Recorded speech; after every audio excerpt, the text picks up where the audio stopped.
जो कि पुराने ख्यालात रखने वाले व्यक्ति हैं, वह सुमन के पिता संतोष से बात करते हैं। अरे संतोष, मैं ये क्या सुन रहा हूँ? तू अपनी बेटी को पढ़ा रहा है, इससे क्या होगा? बेटियां तो पराया धन होती हैं।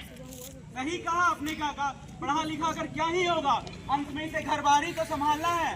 नहीं पिताजी, मुझे पढ़ने दीजिए, मैं पढ़ना चाहती हूँ, अपने पैरों पे खड़ा होना चाहती हूँ।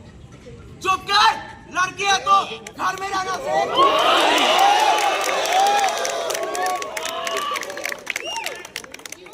क्या लड़कियों को सपने देखने का हक नहीं? अगर लक्ष्मीबाई, कल्पना चावला और किरण बेदी ने हार मान ली होती, तो क्या आज वो इतिहास रच पाती?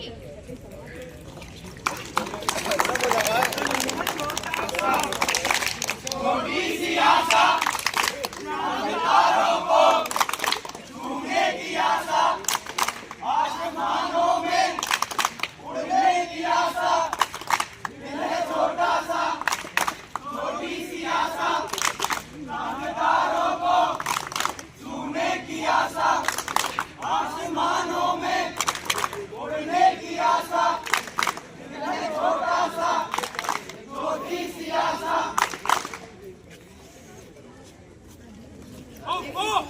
आज भी समाज की वही पुरानी रूढ़िवादी सोच इस आधुनिक युग में भी क्यों कोई किसी लड़की को पढ़ने नहीं देता? क्योंकि लड़की की पढ़ाई का अर्थ होता है उसकी सफलता, उसकी प्रगति, तो बहुत लोग पचा नहीं पाते। हमें हर लड़की को उसका हक, उसका सम्मान और उसकी इज्जत देनी होगी।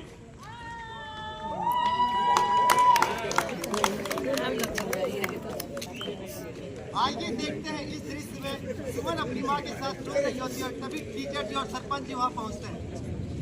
सुमन, क्यों रो रही हो बेटी? मैडम जी, मेरे पापा ने मेरी पढ़ाई छुड़वा दी। वो कहते हैं कि अब मुझे घर के काम करने चाहिए और शादी कर लेनी चाहिए। तुम लोग ये क्या कर रहे हो? लड़कियां भी पढ़ लिख कर अपना भविष्य बना सकती हैं। लेकिन सरपंच जी, हमारे पास पढ़ाई के लिए पैसे नहीं है। अगर हमारे पास पैसे होते तो शायद सरकार की कई योजनाएं हैं, लड़कियों को शिक्षा के लिए मदद भी मिल सकती है। हम आपकी सहायता करेंगे। हाँ, अब समय आ गया है कि गांव में बदलाव लाया जाए। कब तक चुप रहेंगे हम? कब तक सहेंगे ये जुल्म, ये बेड़ियां जो हमें हर कदम पर जकड़ती है? समाज कहता है औरत हो, चुप रहो, घर संभालो, पर मैं पूछती हूँ हमारी आजादी कहाँ है? हर दिन संघर्ष, हर दिन अपमान, फिर भी कहते हैं सशक्तिकरण हो रहा है। अरे ये दिखावा कब बंद होगा? हमें सिर्फ मौका नहीं, हक चाहिए, बराबरी का, सम्मान का। और अब वक्त आ गया है। ललन सेठ जो कि गांव की लड़कियों को शहर भेजने का काम करता है, वह सुमन के पिता संतोष से बात करते हैं। अरे भैया, लड़की को बढ़ाकर करोगे क्या? इसे मेरे साथ शहर भेज दो। शहर जाएगी, काम करेगी, पैसे भी मिलेंगे। ठीक कह रहे सेठ, ठीक रहेगा। अरे ये क्या हो रहा है? लड़कियों को शिक्षा से वंचित कर उन्हें मजदूरी की ओर ढकेलना अपराध है। हमें अपनी बेटियों को पढ़ाना चाहिए। ललन सेठ, तुम्हारी ये गंदी सोच अब इस गांव में नहीं चलेगी। आओ भाइयों, मिल के इसे गांव से बाहर निकालते हैं।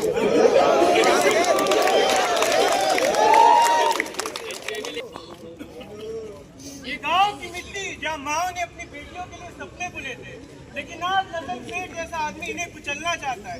क्या करोगे लड़की को पढ़ाकर? ये सवाल नहीं, हमारी आत्मा पे तमाचा है। मैं इस गांव का बेटा और मेरे सीने में आग जल रही है।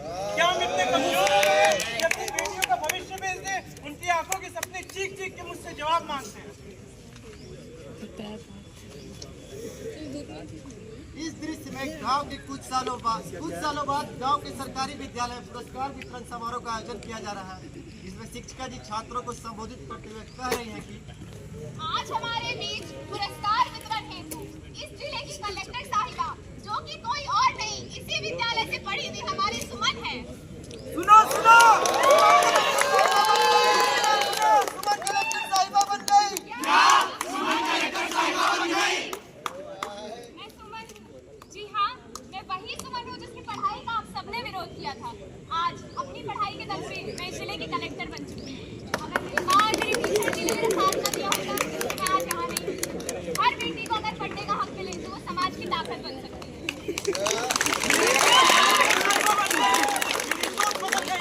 सचमुच बेटी आज से गांव की हर बेटी पढ़ेगी।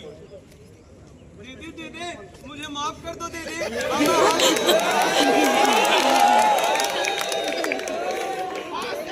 हर बेटी स्कूल जाएगी। नारी है शक्ति स्वरूप, सभी हो जाए जागरूक। नारी है शक्ति स्वरूप, सभी हो जाए जागरूक। नारी है शक्ति स्वरूप, सभी हो जाए जागरूक। शक्ति का पहचान करो, नारी का सम्मान करो। शक्ति का पहचान करो, नारी का सम्मान करो। शक्ति का पहचान करो, नारी का सम्मान करो।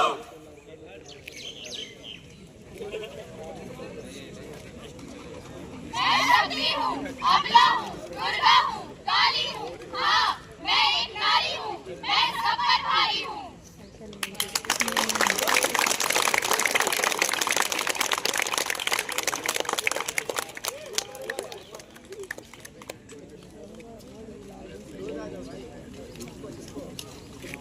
अरे